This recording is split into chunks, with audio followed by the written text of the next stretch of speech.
I'll go ahead and ask you how you would rate the way the government has responded so far to the security situation in Nigeria, that has, made it, gotten worse, like you just said now. In what ways do you think the government has reacted that is wrong in solving security situation in Nigeria? Right. Number one, the government, especially the presidency, is not understanding the banditry that I know. I mean, IPOB, you have cultism, you have Boko Haram, but I can speak about banditry. The federal government is not understanding it and is not ready to understand it. The honest reality is that banditry, I've said it before and I'll say it again, banditry is a social problem and not a military problem. There is a role for the military, but there's not going to be a military solution to banditry.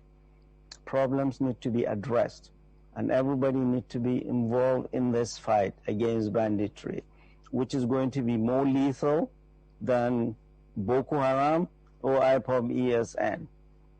Insecurity will unravel this country if we don't take care of it. What happened?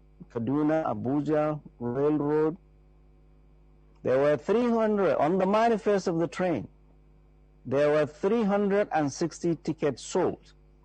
But in the train itself, there were 970 passengers. So we're talking, there were 3 times the number of tickets sold in the train. This is clearly ticket racketeering. How long has this been going on, and who is responsible? Number one. Number two, in October last year, there was an attempt at blowing up this rail line, and they succeeded. Not as bad as it is now. What lessons were learned? And the government of Kaduna State came publicly and said they'd been writing letters to the Nigerian Railway Corporation, warning them, based on intelligence, to scrap the 6 o'clock scheduled train from Abuja to Kaduna.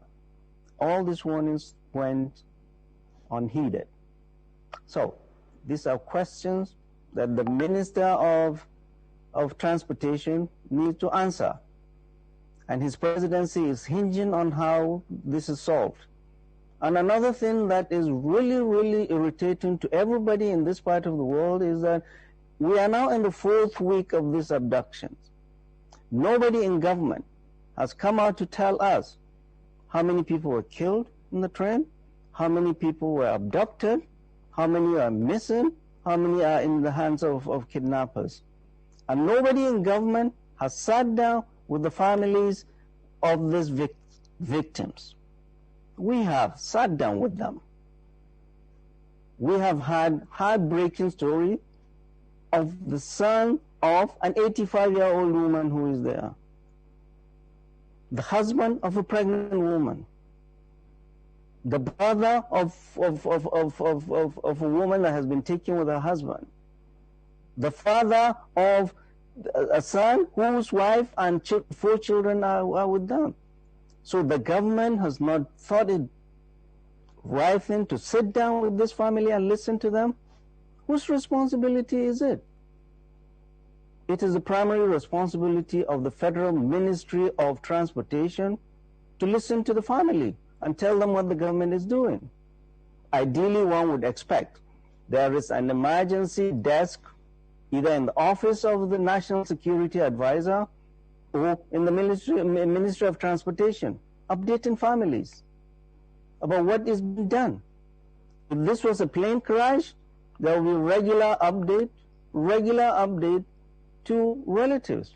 But here, relatives went to the Ministry of Transportation, nobody will speak to them. This is irresponsible governing, and this is insensitive. I call on the Ministry of Transportation to listen to these families and update them on what the government is doing. There's no way to govern. They are in the carriage of a federal government. They have a contract with the federal government, Federal Ministry of Transportation, to deliver them safely to where they're going. Deliver them safely. And the government has failed. And it's not talking to them. And the minister is out there jumping declaring for presidency. How insensitive. So government must do better, and relatives must be listened to. We've been talking to them, we've been engaging them, we've been meeting them, and we are lending our voices to their call. They need to be listened to, and they need to be updated as to what the government is doing.